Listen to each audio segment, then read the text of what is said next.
Throughout the day, winds and seas increased. Repeated warnings echoed over every radio and television station, advising residents of what was coming. The shutters were in place, the cars packed, and evacuations begun. Hurricane Andrew was on the way, and South Floridians were prepared, or so they thought. As it turned out, nothing could have prepared South Floridians for what was to come. Hurricane Andrew would prove to be one of the strongest and most devastating hurricanes ever to strike the United States. The National Hurricane Center first noticed what was to become Andrew as a tropical wave moving off the coast of Africa in mid-August 1992. They monitored the action of this tropical storm, but were unaware of the fury that it would unleash on South Florida.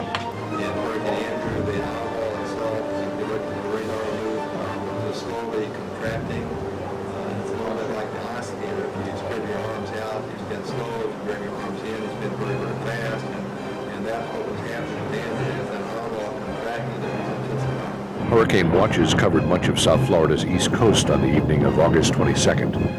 The next morning, the watches were upgraded to warnings as Andrew drew closer. It soon became clear that the violent hurricane would threaten South Florida and would ultimately target the heart of Miami. Meanwhile, the Miami-Dade Police Department, then headed by Director Fred Taylor, had a plan ready for what would become the most intensive relief effort to ever face the police department. We have a set standard procedures that we go through. Of course, the bad thing was we hadn't had really a storm here in 27 years. I think in 1965 was the last storm. We had some close misses where we were all set to go, and then they veered away. So there weren't a lot of people in the department that had ever been through one of those storms. I think I was in my third year in 1965 when we had our last one.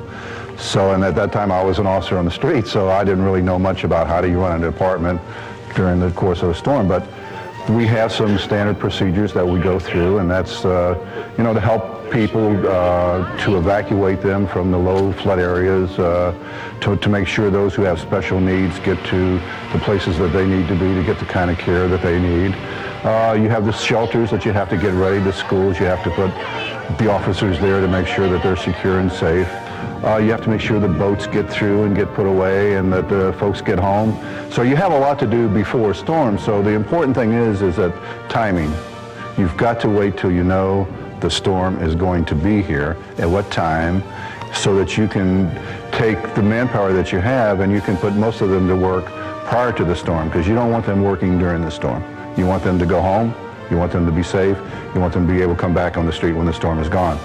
Thousands of people spent those few hours boarding up windows and standing in lines, waiting for groceries and other supplies. People besieged shelters and hospitals. Northbound highways were packed with cars as evacuation orders went into effect. However, hundreds of residents refused to evacuate, determined to protect their property. Miami-Dade police officers arrived at specific locations to encourage the elderly living in evacuation zones to leave their homes. Well, no, nothing's wrong. They just want to tell you about the hurricane. I know the hurricane is here, and I'm going to stay. You understand, sir, that you know we can arrange I know to have you that. transported to a safe place. I'm going to stay. And you know the severity of the storm, right? That it's a very, very big volume. I know. Well, the house is not going to collapse. It would soon become clear that it was too late for preparations.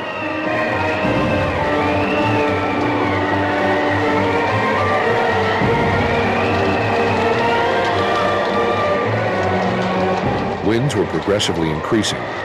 By 3 a.m. on August 24th, Andrew hammered South Florida. Mercifully, Hurricane Andrew's forward speed pushed the storm through South Florida in only 4 hours.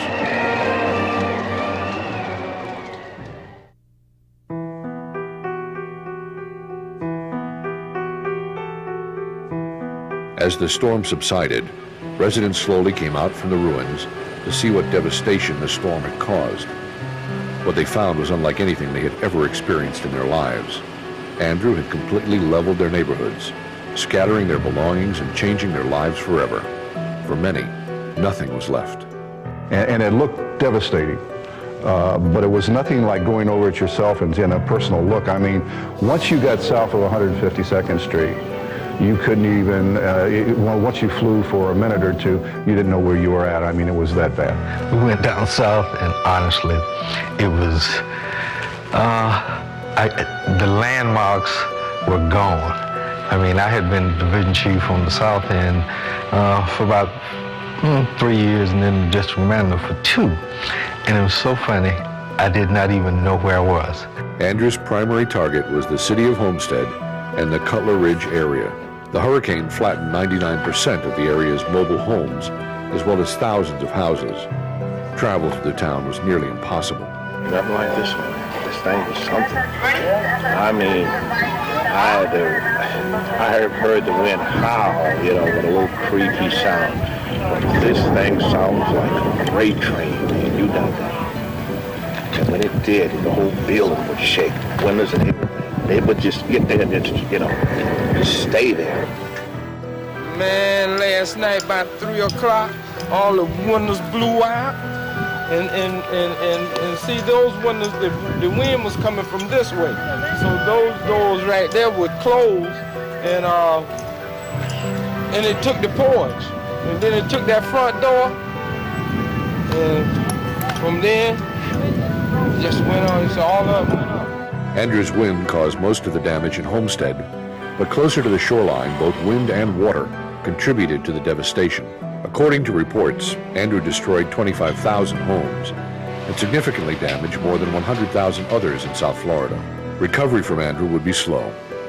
In the days immediately following Andrew, tens of thousands of citizens faced unsanitary and uncomfortable living conditions with no power and a very limited supply of fresh food and water.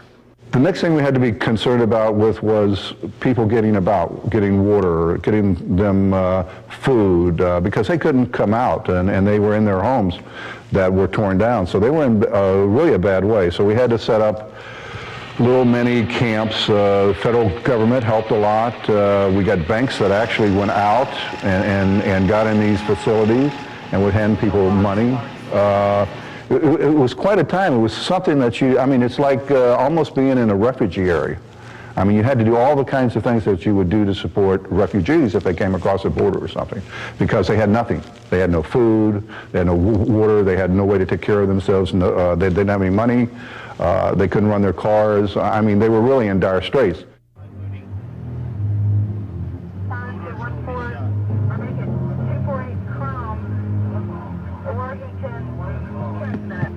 Miami-Dade police officers became victims as well. Many officers who needed to report to their South End districts were left without homes, food, water, or any communication with the outside world. It became apparent that the Miami-Dade Police Department was suffering. I went through Vietnam, okay? I was just as afraid the other night as I was in Vietnam when I was getting shelled, okay? So, when I came out, I'm like her. We were real fortunate. Most of the Cutler Ridge Police District was destroyed, but the officers' call to duty and their sense of community was instrumental in helping with the relief efforts.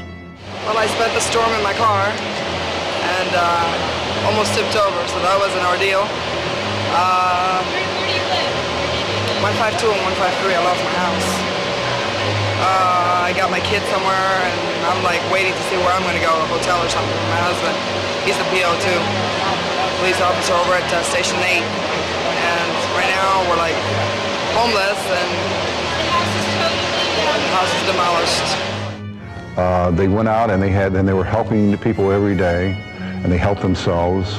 And I think it brought out the best, and really brought out the best in the human spirit, I think. I mean, from what I could see, from the support that we got from around the nation, around the world, and from what came inside. I mean, people came to work when they were hurting themselves, but they thought of other people first, and it was just something that you have to experience. It's pretty bad. I moved, hopefully I get the wife and kids out of here. I got one roof over the dining room area and a family room and a little bit of bath water.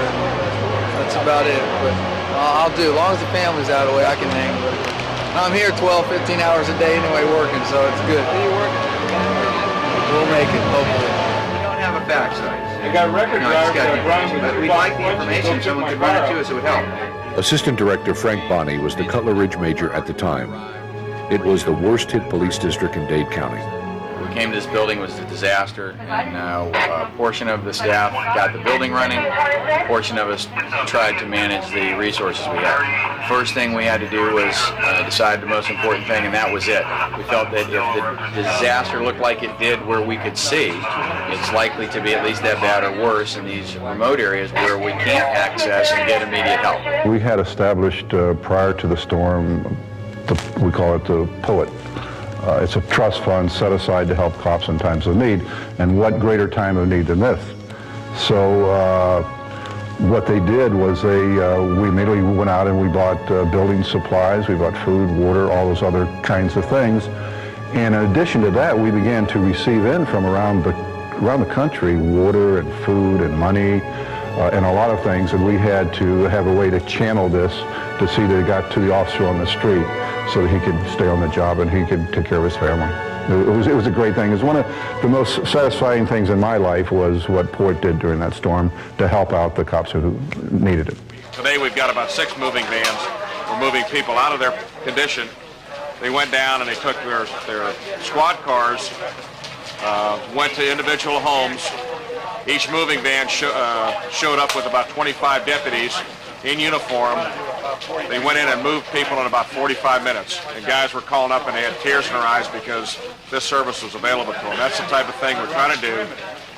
Get the people the relief so they can take a breather and say, hey, you know, I am worth something. My life can carry on, and they can get back into the field. Well, at that time, POAT was just getting started, so Director Taylor at the time asked me to assist with whatever we could with employee assistance, right? To see what we can do with the officers that were having problems. I mean, there's nightmare stories about this. We went out there and started assisting officers with the rebuilding of their homes.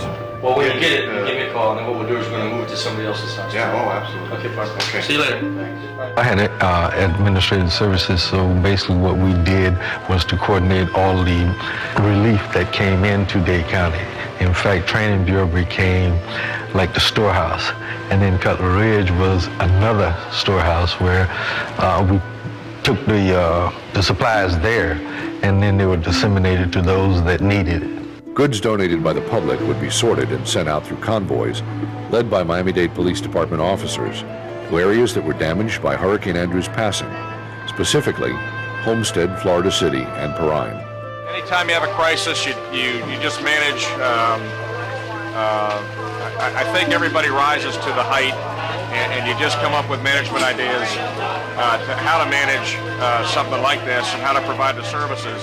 What we ended up doing was assembling a team very quickly. I guess it was 2 days ago now, and we were able to pick some of the best organized people we know and let them go to work. To aid in the recovery efforts, the U.S. military deployed some 22,000 National Guard troops in what was one of the largest military relief operations in U.S. history. Rows of tents sprung up where houses and trailers once stood, and long lines of people waited hours for hot meals. And then, almost immediately, all the police departments around the state began to send us a lot of officers. You know, so we had to set up administratively a way to accept them into the department, get them assigned, get them someplace to live. So we had these hundreds of officers that came to assist us that we had never done that before, so we had to find a way, and we had to find meaningful work for them to do. Other agencies were calling us, asking us, what did we need? And we told them we needed all manner of relief supplies.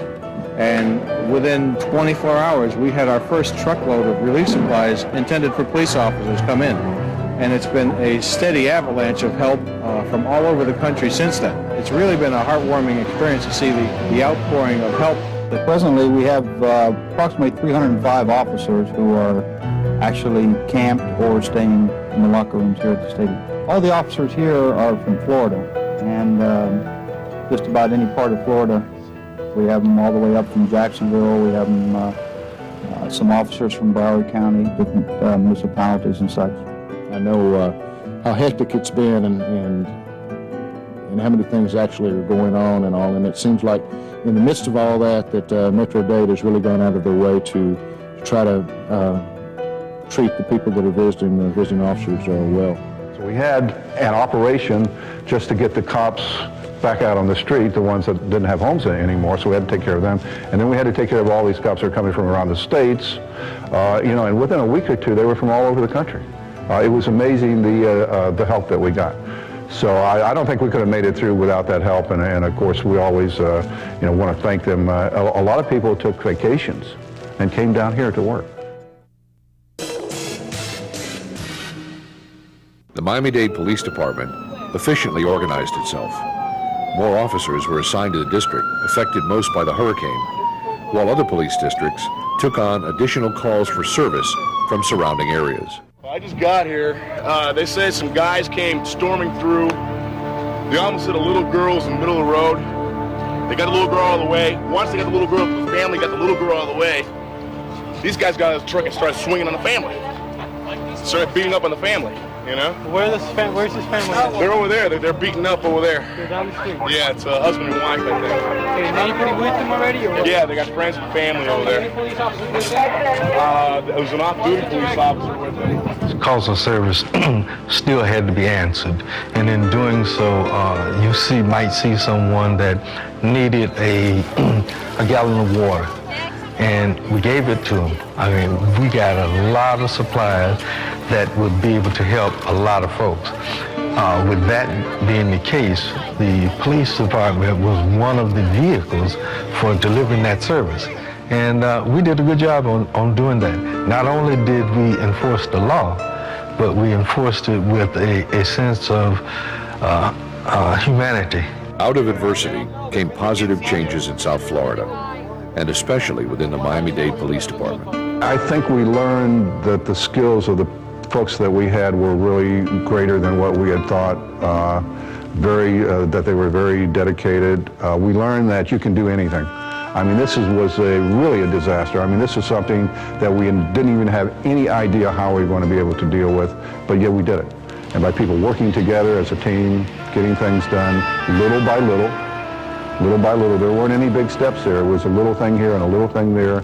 Get this done, get this thing, put the lights back on, the phones, clear the streets, rebuild the homes.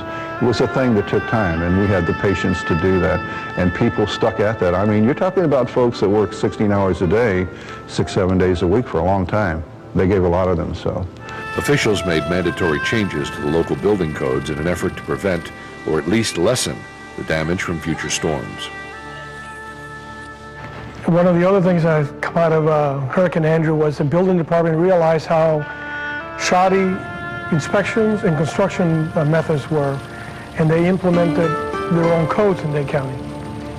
By doing that, the rest of the state picked up on it, and at the time, Director Charlie Danger confronted the governor and requested that we implemented one code, one building code, and the Dade County model that he had somewhat put together with his staff was taken as the Dade County model, which started this year. One of the things that occurred with Hurricane Andrew, and so many officers had, in the span of maybe a night, they're without home. They lived through that hurricane firsthand. Cars were lifted up, and officers were actually scared. And then all of a sudden, you get a department as large as we are coming together to help each other, which was fascinating, but it showed you that we do have empathy, and it does play out. With that occurring, it brought us together, and maybe we'll stick together as opposed to sort of going back to how we used to do things. I don't think that will ever happen again. I think it brought us together as a family. I think once you've been through a situation like that, you're prepared almost to do anything. I mean, nothing can surprise you. You know, this is one of the great things about going through things. I mean, when you look back, you learn so much. And there's so many skilled people here, folks who have been through it, who have done it, who know how to plan, who know how to organize, and have the caring for the folks that they're going to deal with. So The thing we learned was that like I said before, I think you can get by, if you stick together, you can get by the worst disasters.